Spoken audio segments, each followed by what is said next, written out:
The example which I was giving at at the act done at the request. First one was about the at the desire of the promiser. Okay. So another factor which can become a consideration is an act which is act, forbearance, or promise. If it is performed at the request, express or implied of the promiser, it should not be voluntarily or third party instance. I'll tell you how it happens. See, wait. See, if A requests B to paint his house. Okay. First one was we started about at a desire of promiser, I told you. Then it is about at request of promiser. Request of promiser. Here A is requesting B. Here A is a promiser and B is a promisee. A requests B to paint the house, and if the A B paints the house, B by painting the house, B becomes a promisee, and B can then A can become liable to provide the consideration for B's work because he has provided his service. See, in this case, basically A has made a request and B performs. If B performs the task of painting, then this impliedly means that just by performing the task of painting, A now becomes liable for consideration. Why? Because this performance of the task was done at the request of the promiser here. I hope you got it. Easy, very easy. Now let's take another thing which is often asked, which is like often a point of confusion for a lot of students. It is about promises of charitable nature. Like if it's like some enforceability of charitable subscription, promises depend on whether the promisee acted, incurred liability, detriment at the promisor request, or in reliance of the promise. Not every subscription promise is enforceable. So what kind of situation basically judges had to confront? This is based upon that. See, if A and B, if just imagine B comes to A and B wants A to donate some amount for construction of temple, for construction of temple. And see, A agrees to provide sum of rupees 20,000 rupees. Okay, he agrees that I'll provide a sum of 20,000 rupees for this fund, and because of this promise which has been made by A, acted upon this B acts upon this promise and starts work of construction of temple.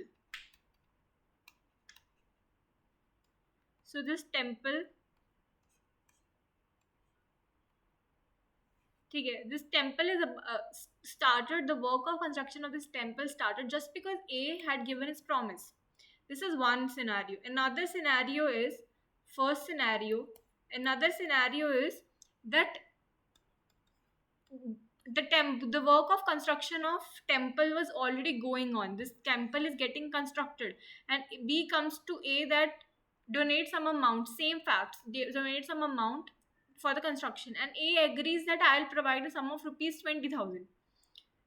This is two scenarios. In this, construction was not happening, and in this, construction has already started. And here, B, on the basis of this promise, only started the construction. And in this case, the temple was The work of construction was already happening. So what should be like in this case, should AB become legally bound to provide 20,000, and in this case should AB become, in which case should the A become liable, and in which case A should not become the liable? I would want you to pause the video and like contemplate on this, because our next cases are going to discuss this. You can pause the video and like discuss it before watching it further. It will help you to gain more good understanding about it. So this is the promisable of charitable nature. Is the This is also it is about enforceability of charitable subscription. In both of these cases, what we call this amount is called subscription. This is a kind of consideration only, but the name is given is subscription. As we know, subscription, we always know what is subscription. We see like YouTube subscriptions. Subscription in a sense means we are supporting something, and in exchange we are providing some money also. Subscription can be of NGO. Subscription are happening on YouTube channels, a lot of like TV shows, cable connections. We need to subscribe to it, and it is about charitable consideration. And now, what the court has held that this kind of charitable subscription depend upon whether the promisee when acted on this promise, that promisee incurred liability or detriment based upon the reliance on this promise. Not every subscription promise is enforceable. This is held by court. We'll see in these two cases this happening. You'll see Kedarnath Bhattacharya versus Gauri Muhammad. What happened in this case? The charitable subscription is enforceable if beneficiary incurs liability or acts relying on the promise. If you see this example, in this example, what happened is B started work of construction only based upon the promise of A. Here, B started work, so A becomes liable to enforce this promise.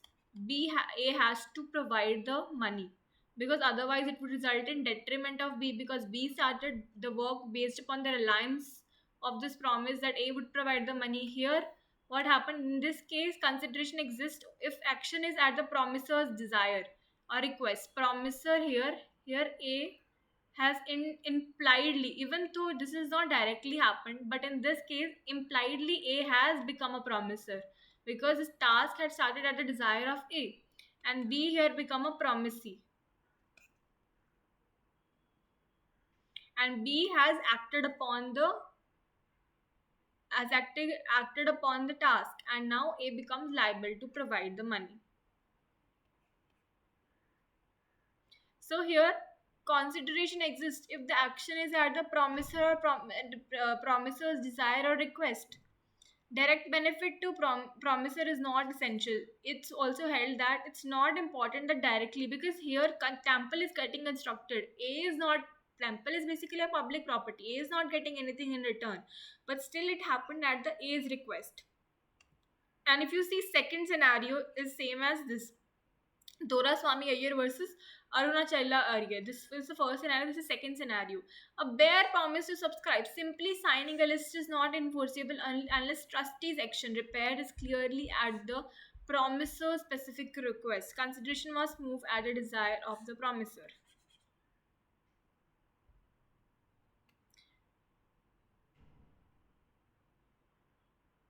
Here what happened is, in this case, construction of temple had already been in progress, and since temple was already getting constructed, so more money was required, and that's why the subscriptions were invited, like A had agreed.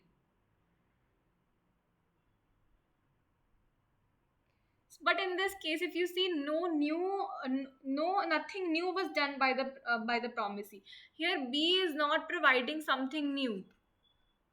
Because one of the basic facets, if you see, the foundation here of any consideration is that the promisee is doing something. Promisee is providing something new, providing something which is not being given already. Here the construction was not happening, so B has provided something. But in this case, what happened, this construction was already going on and nothing new is getting created.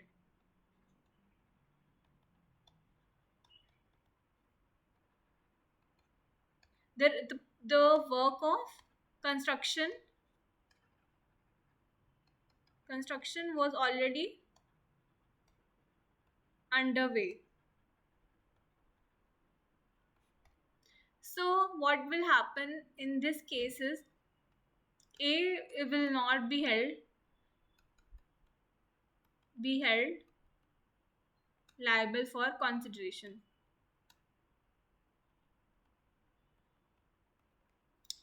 I hope you understood this topic. A little bit of complexity, but if you read it again, you'll try to understand these all the examples which I've given. It will become very easy for you to. I would recommend you to read both of these cases from book also. Then you'll understand in a better way. Let's let's have like a summary. In the sense, consideration must move where the promiser's desire, I've already discussed, it should move where the promiser's desire. Acts done voluntarily or third party requests do not count. So for it to become a consideration, the act which is done, it should be at the promiser's request. Promiser's desire is important. If it's done voluntarily or if third party has given, then promiser can then the promisee cannot ask for the consideration amount.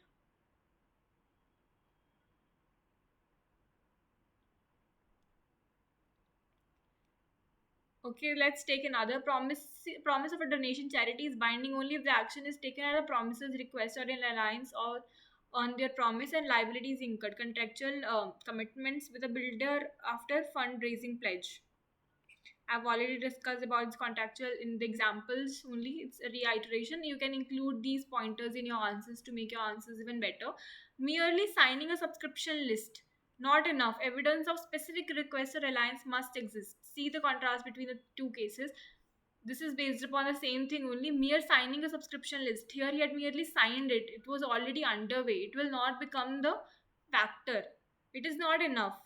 There should be some evidence of specific request. Here A has never made a specific request. No instance can be shown of because of A's insistence this construction has started. So it will not be held to be. This means that no valid contract is formed and hence the consideration will also not be applicable in this case. Now coming to our this concept of unilateral. This is one-sided promises. This is a new concept of unilateral agreements. Unilateral agreements, how it happens? Unilateral agreements happen. It's a one-sided promise. Only the offerer is legally bound if the offeree completes it. How this happens?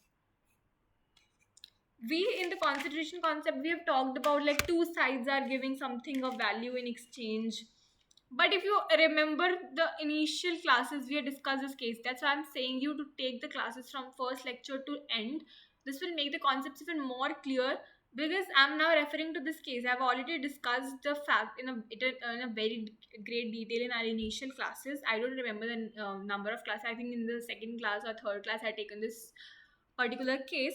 This case was about an advertisement about payment of 100 euros to anyone who fused their smoke wall and caught flu. So I'm not reiterating the facts of the case. I think that I'm assuming that you already know the facts of the case.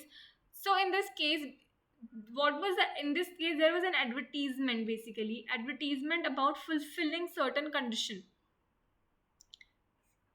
So it was a general offer. I hope now also that you know what is general offer. If you don't know, like go back to the earlier classes, you'll get to know about it. Advertisement basically stated there was a certain condition. This condition, okay, this condition, and if the condition is fulfilled, certain prize money, certain consideration will be paid to anyone who fulfills this particular condition. So let's take it. In this case, there is an offerer and there is a offeree. In this case, there was a general offer. Offerer had given this offer to everyone that if certain condition is getting fulfilled, the prize money will be paid. what is happening in this case, certain such cases in which general offer is given, in this cases, this if this condition is fulfilled, once the offeree fulfills this condition, then offeree can claim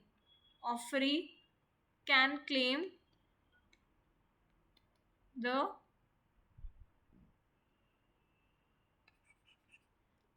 amount. Here in this particular case, it was the consideration payment was for the 100 euros. So Carlyle did it, and court held it as a valid unilateral contract. Once she performed the condition, here the condition was that getting flu was the condition after consuming the smoke ball, and he fulfilled this condition. She could claim the reward. Indian court also referenced this rationale. This kind of things can also be deemed to be a unilateral agreement. Why? Because why this is a unilateral agreement? Because this is a one-sided promise. Only the offerer is legally bound if the offeree completes the required task. How the acceptance of the performance is happening? Offeree is not obliged to act. Acceptance occurs only when the required act is performed, not by mere promise. Here there is no promise happening. No promise happening. Why this is a unilateral agreement? This is a unilateral agreement because the offerer is not like general offers are given to everyone, means society at large. Here there is no need for acceptance by the offeree. Anyone can fulfill the condition. Anyone who is fulfilling the condition, they have not agreed to. There is no acceptance involved. This is only unilateral agreement. But by the mere act of fulfillment of the condition, the acceptance happens. This becomes a legally bound agreement, means it becomes a contract. Common example is reward offers like 5,000 to anyone who finds my lost dog. Such kind of example. Insurance payout upon occurrence of a insured event, even prize competition. Contract formation: the contract is only formed and enforceable when the specific act is performed. I've told you, such kind of things are called unilateral agreements. This is a small part of the consideration as a concept. That's why I'm discussing that. Legal basis in India. Indian Contract Act 1872 supports unilateral contracts even though the act does not separately define the term. This term is not specifically defined, but we are covering it because it's Indian contract as is supporting the unilateral contracts. In case you get such example, you can write also about unilateral agreements. That's why I wanted to discuss with you that how these agreements happen. Here there is no concept of promisor and promisee. Here once this condition is getting fulfilled, only one party is making a promise. In this case, the other is an offerer, and anyone who fulfills the condition gets the amount, gets become he can claim the reward money.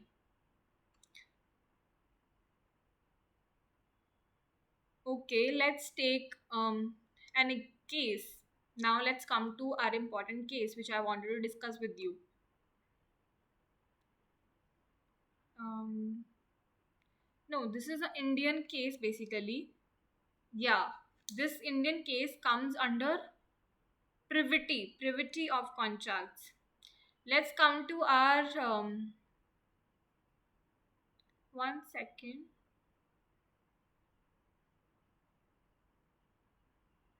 I've missed one.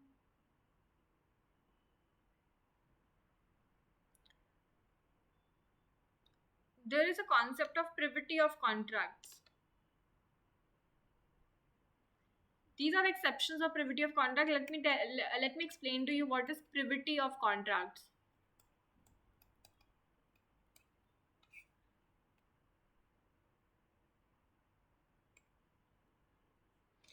Privity of contracts basically means that only those who are parties, only the parties in a contract can enforce the contract.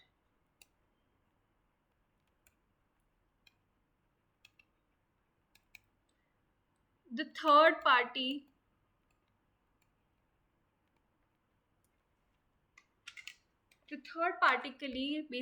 basically cannot interfere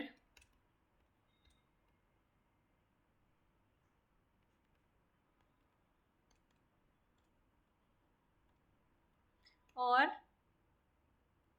third party cannot even interfere or claim anything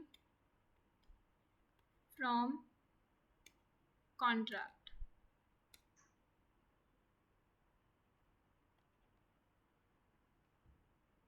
Basically, this means that if A and B are getting into a contract, A has agreed to give something to B. A has agreed to give a car to B. Okay.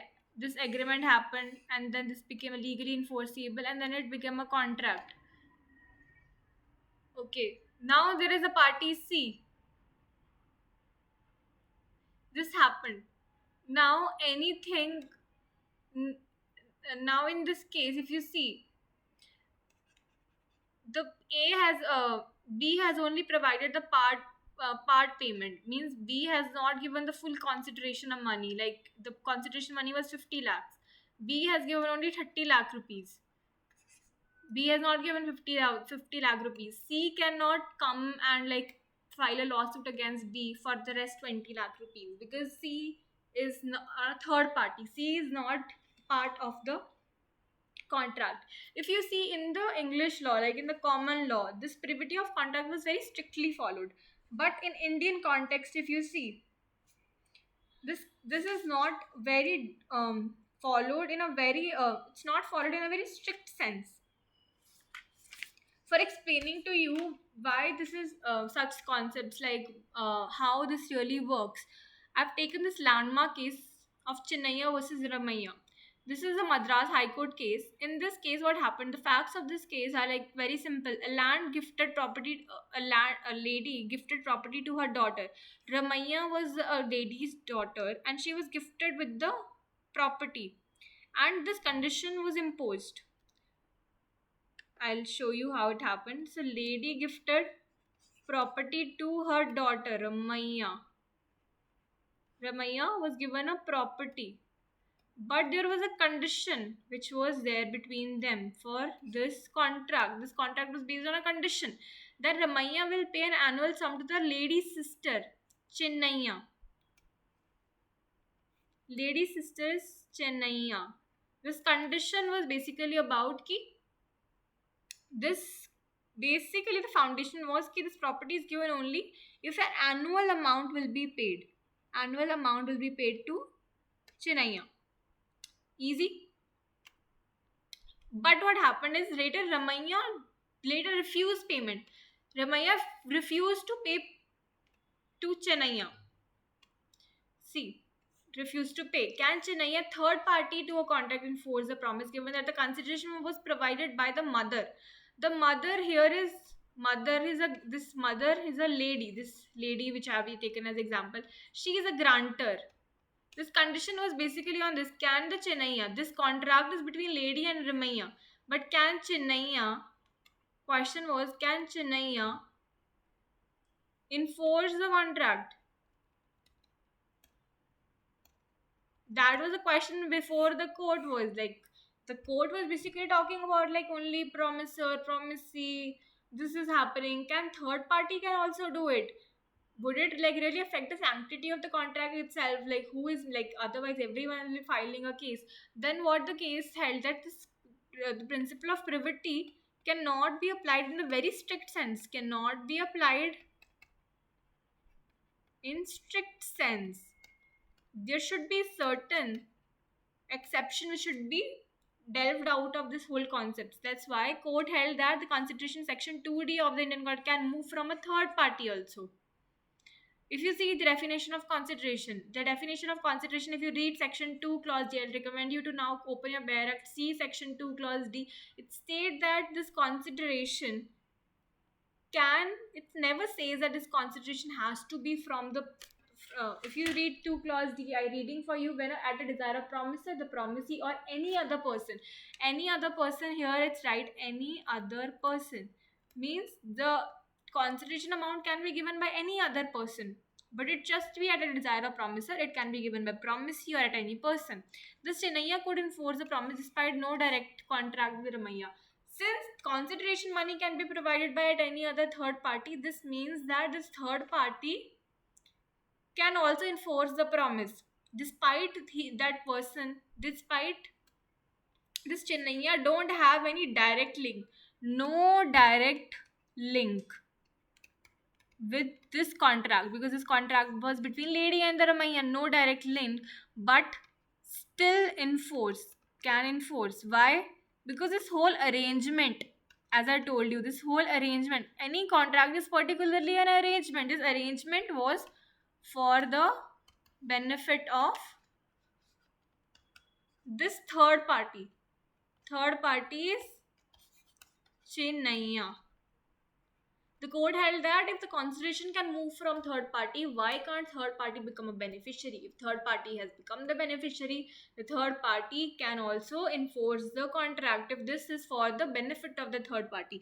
The condition is that this benefit should be of the third party who is wanting to enforce it. Legal principle is in Indian relaxes a strict English rule of very strict principle of privity of consideration is never followed in India. Lenient, the Indian law has basically delved out this exception. I'll discuss it later. What are these exceptions? Okay, let's take it further. Consideration may be furnished by a third party, allowing third party enforcement if the contract intends to benefit them. So basically, significance of this case is it establishes a third party beneficiary can sue if the consideration move from someone else on their behalf, in expanding enforceability in Indian contract law.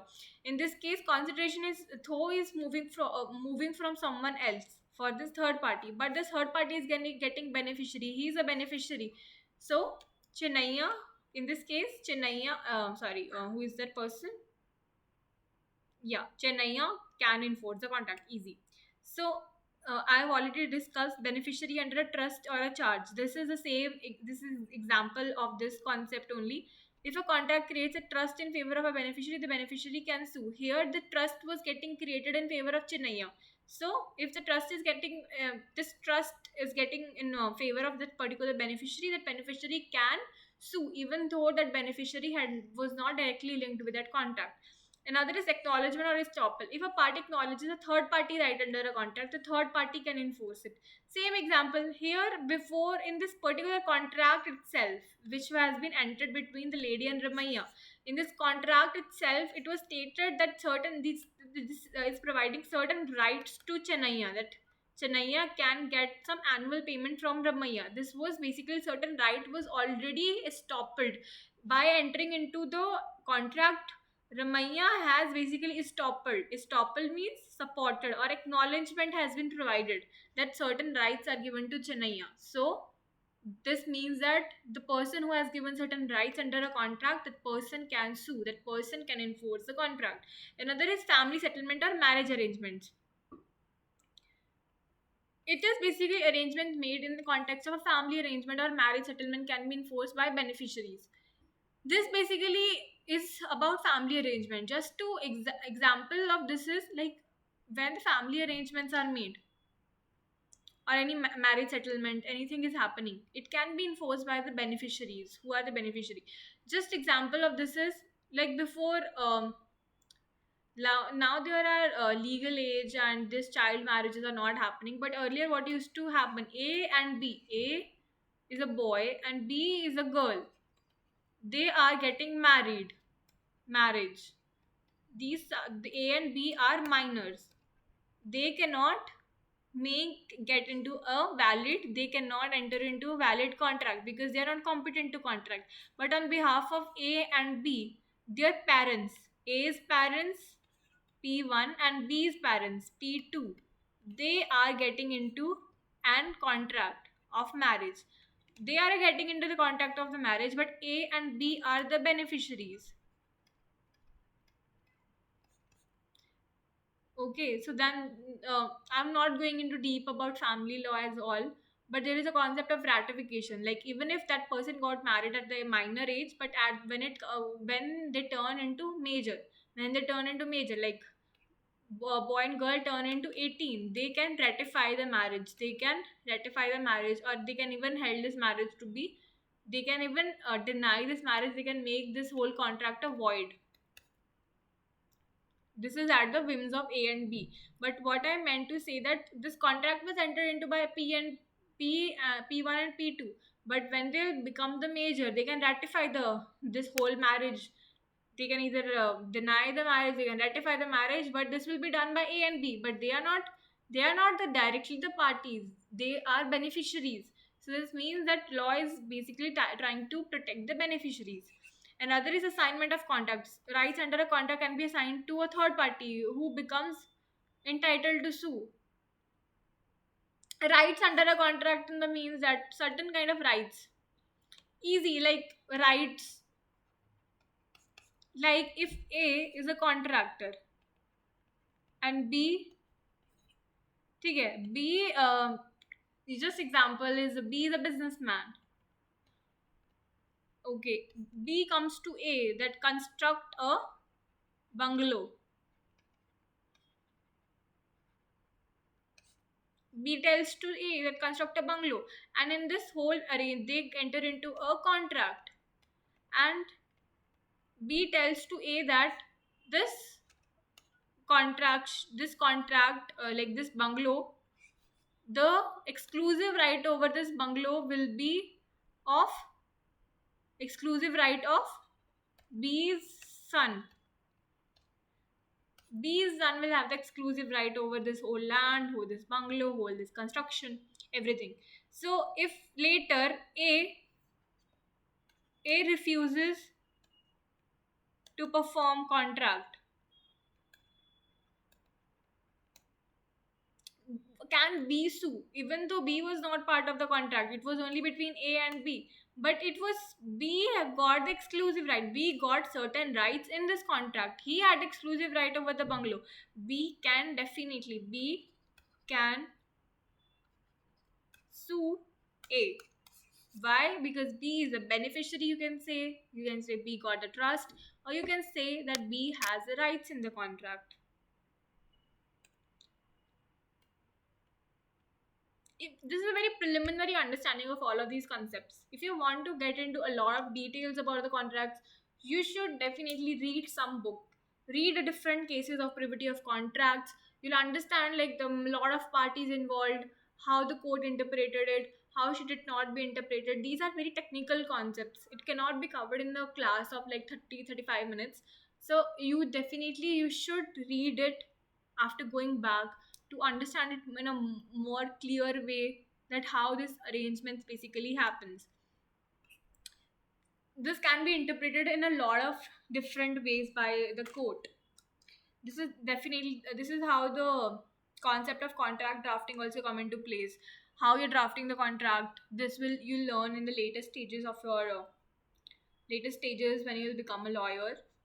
But let's take it further. Only one example is left. This is a covenants running into land. Certain obligations or benefits transfer with land ownership. These are covenants running with land. Certain obligation or benefits transfer with land ownership. These kind of things you'll study in your property law. But since you have not studied property law, or if you have studied property law, you definitely would know the concept of covenants. Covenants are what? Covenants are restrictions on a land. Like if A and B, A, ठीक है, A gives a particular land. A gives a land to B, and in this particular gives a land, and they make a contract. In this contract, there is a clause. It is a clause which states that this land will never be used for constructing a factory.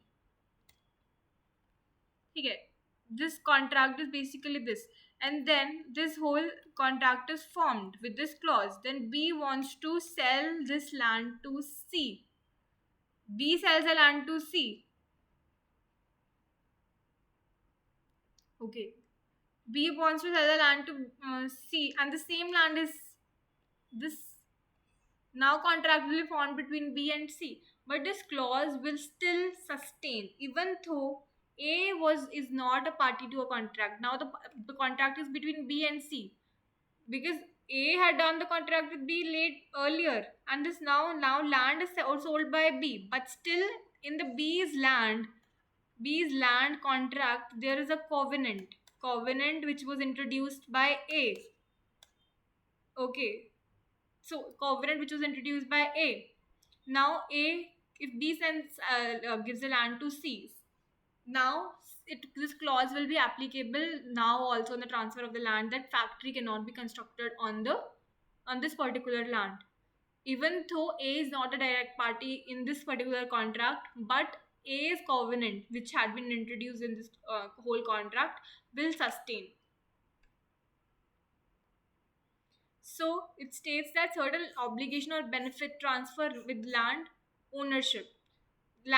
Ownership, now the ownership of land is getting transferred, but still these obligations or certain benefits which are there, it will run. Now if the some factory is constructed by C on the land, A can sue C for the construction of factory, because in the earlier contract the covenant has already been introduced.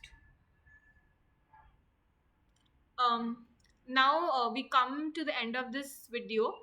I've tried to explain the concept of concentration, the probability of concentration in very great detail. Certain exceptions to the to the concentration is left. We'll cover it in our next class. Till then, I would suggest you to go back to the cases. I would happy to receive your queries, your suggestions, your case laws, what all observations you have, because I always find the law of contract to be very interesting.